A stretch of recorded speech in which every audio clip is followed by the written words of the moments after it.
You're listening to Triple J. My name is Lindsay the Dr. McDougall, and it is time right now to talk to the God of F, Marilyn Manson. Sir, how you doing? How you doing? I'm very, very well. How are you, sir? I'm good. I got confused because I know a girl named Lindsay that's in the room, so I got confused when you answered because I thought maybe it was her, and her voice got deeper. It could happen. Is she in the room you said now? I just kicked her out. Good. Only one Lindsay per Marilyn Manson chat. I think that's fair enough. One Lindsay per room.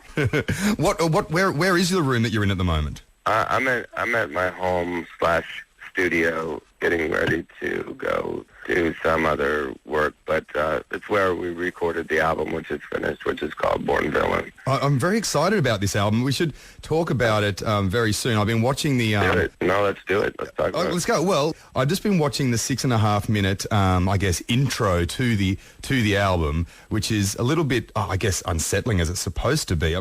Can I play a little bit of the tune that's in the intro? Before you played it, the music that was used in it, Shia LaBeouf wanted to make something because he was enthusiastic about Marilyn Manson, and it was really gracious of him to take this on and to make this what was more intended to be somewhere between a short film, a commercial, a confusion. The music that was used in it is not the entirety of a song that does exist on the album, which is called Overneath the Path of Misery. A lot of people think it's Born Villain because of the title of the clip. But the song itself that exists doesn't sound exactly like, in fact, it sounds far better. But the point being that it does give a simple taste of it, but I guess what the music in that sounds like, which I'm not saying I'm disappointed in, it was just not meant to be a music video. That would be like a midget versus a giant. Let's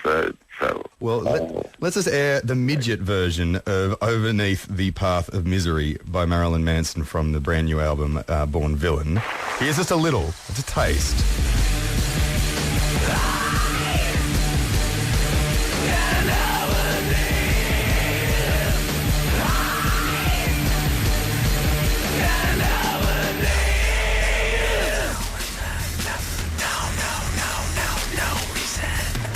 And so, Marilyn, you have finished Born Villain. You played. At least you played the best part. The significant No Reason was a relevant part of that song because the record greatly inspired by my love for certain elements that I gravitated towards in Macbeth by Billy Shakespeare. I don't know if you've heard of him. The new writer.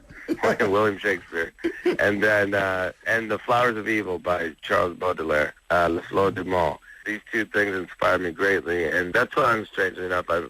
Once again, I've made up a few of my own words, like overneath and things like that. And you guys, instead of you guys being down under, I'm up over. You are. How about that? You are. Hey, you got us. And I like you chucking a little bit of Baudelaire in there as well. I'm very, very uneducated literarily, but I did enjoy. I guess it's almost like the sort of the decadent sexuality of Baudelaire. Dark and dirty. That's the way I like to roll. That's how we like to roll here too, Marilyn Manson. Marilyn Manson on the phone. You're listening to Triple J with the Doctor. I've got Mr. Manson on the phone. You are here for Soundwave. I'm very stoked about that, and side shows as well. Is there anyone that you're looking forward to, any friends in Australia you're looking forward to meeting up with? Yeah, I do, actually. Hopefully there won't be any paternity suits or any girls that want to stab me. Last time I was there, I had what we'll call a very good time. I do have friends that I didn't fornicate with. Definitely didn't fornicate with. I had the best time last time I was in Australia. I'm really looking forward to it. We're going to probably play potentially 1 to 2 new songs, but we're very obsessed with the 15-year anniversary because 15 is my number, my magic number, and Antichrist Superstar is the 15 years anniversary, which seems so long ago. Yeah. But yet, for me, time is non-linear. It has no meaning because I have no clocks in my house, and the windows are blacked out, so it's the same time all the time. Why is 15 such an Why is 15 such an important number to you? Apart from the fact that that amazing album Antichrist Superstar came out 15 years ago. Well, and it debuted at number 1 and dropped to number 5. I was born on January 5th, which is 1-5. Marilyn Manson has 15. It's numerologically, it's my number, but I believe in synchronicity, and I believe that a lot of things have come together. I just did a photo shoot with Dean Carr, who did photography for Antichrist Superstar, and a lot of things that are coming up. This record is something that I think people who never heard Marilyn Manson before will identify with in the same way that people heard Marilyn Manson for the first time. Because I don't take for granted when I play it for people that I know and don't know, and just to see what they think. I don't take for granted that they've ever heard any of my music. Now, I know people know the name, you know, because my greatest hits, like Columbine, that was a big album. When I started out, no one heard my music, so I had to have the ambition and the confidence and the drive to make people identify with what I had to say.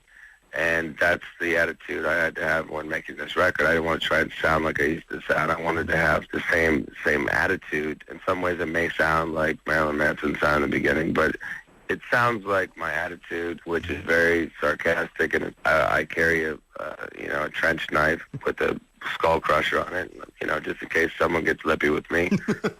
Is it going to make it through customs? Are you going to pack it in your baggage, or are you getting a special Australian one? No, I'm not bringing that to Australia, so don't. Tell the customs guys not to try and search my... Can I take you down back? Under. Yes, down under, so to speak. Actually, the first time you were down under, when it was about 15 years ago, I think I remember I saw you after your first show at a pub in Newtown, and if my memory is correct, in New South Wales, you were singing 80s metal karaoke all night long in the Oxford Tavern. Do you remember that at all? Yeah, I do. And I still like to sing karaoke. Ooh. In fact, there's a possibility that I may make a special homage to, you know, one of my favorite Australian bands. I won't give it away. I did go to see an Excess Kick tour when I was in high school. Wow. We're doing a lot of things. In addition to the album is done, it's mixed. It's called Born Villain.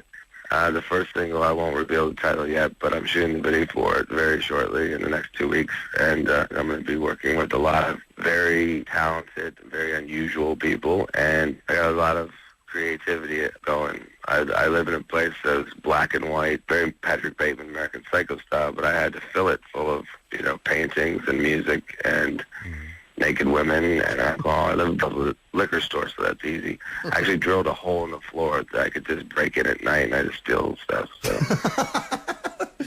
Do you reckon they're notice? You wait a second. You make your own absinthe, and you're stealing booze from the liquor store downstairs. That's hardly fair. Not for me. I've been sober for like the past 5 minutes.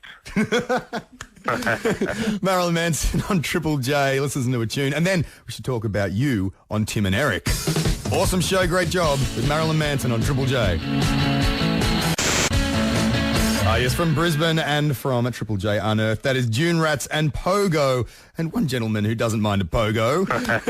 Hey, I'm talking to Marilyn Manson. You were talking about some of the unusual geniuses you work with. We haven't heard any new music from you besides what I just played, the midget version from Born Villain. Can I just play you something else that you popped up on very recently that I was quite stoked to see you on? What's happening? Who are you? I am the Dark Man, and you're being punished. What are you talking about? You have been unkind to the birds of the world. We love birds. We love birds. No. Now you must be punished. Marilyn, a star turn in Tim and Eric. Awesome show. Great job. It's really funny that you played that just now, because just before I got assaulted with your questions about my sexual prowess and whatnot, I would just watch that movie, the Tim and Eric movie. The $1 billion movie, you've seen it. I just watched it. What would you rate it out of? It seemed long. I mean, not as long as, you know, anything that I would keep in my pants, for example, but I kind of gave up at the end, only because I like comedies, but I like psychological horror films, and I like ones that are, you know, an apocalyptic sort of scenario, like Mad Max, for example. And they try to reinvent it. Like, it's the people that are in the situation that become the monsters, so you don't have to make up fictional monsters. That's really what a lot of the content on my record is. It could be my zombie record if, you know, Eat Me, Drink Me was my vampire record or something of that sort. I think probably the best zombie movie was the Bible. You know, Jesus was a great zombie. You know, they killed him. Yeah. They put him in a cave, and he came back from the dead, and he flew up into the sky. It's got everything it needs. It's like an Arnold Schwarzenegger movie or something. Except they ripped out the bits about him eating brains. That never got to press. Yeah, but they did have people drinking his blood and eating his flesh. So, there you go. Got everything you need. Marilyn Manson, you will be in Australia. You got the Soundwave gigs, plus those big gigs happening with Coal Chamber and Wednesday 13 and Motionless in White. They're on the Triple J gig guide. The 24th of February, 29th of February at the M More Theatre and the Metro Theatre in Northbridge, WA on the 6th of March. That was a lot of information, but I'll tell you, I'm coming musically. This is going to be something that if you expect something, expect less or more, because it's going to be completely sideways. This is going to be a Marilyn Manson that is unlike what you've seen. So what's going to happen is it's going to be the Marilyn Manson that will make you feel a certain thing inside. Sometimes it hurts, sometimes it's good, but it always is in there. It is awesome. Thank you so much. Thanks for your time today, and we'll see you in less than a month's time. All right, mate. Thanks. Thanks, man. See you later.